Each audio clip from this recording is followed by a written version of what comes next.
I would encourage you to find someone you want to learn from and just start asking if you can be in their gym.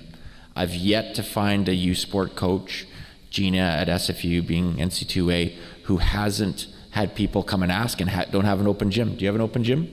Anybody can come in, they give you a call, they're welcome in. Glenn, how about you? Doug? Most coaches have an open gym, but in Canada I find not too many people asked. I remember I asked Doug Reimer once after he won his second national championship. I said, Doug, how many people asked to come in your gym? He said, nobody. I'm like, whoa. And that's not a reflection of him. It's a reflection of what we need to do in order to learn.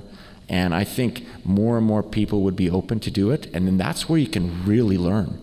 When you're seeing a coach in action running a drill, and when it's doing poorly because the coach picked a bad drill and it's not working, what do I do about that?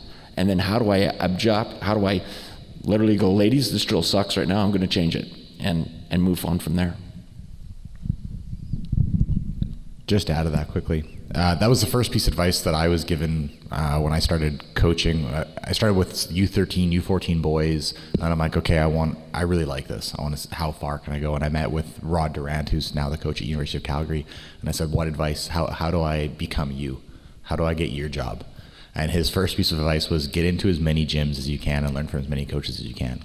So what I started doing was I was coaching a high school team in Calgary. We practiced and played 4 days a week, and the other 3 days a week I would cycle between University of Calgary, Mount Royal, and SAIT, the three universities basically in the city.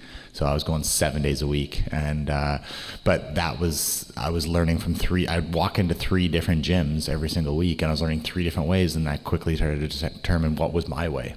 What did I like, what I not like, and so I really like to echo that.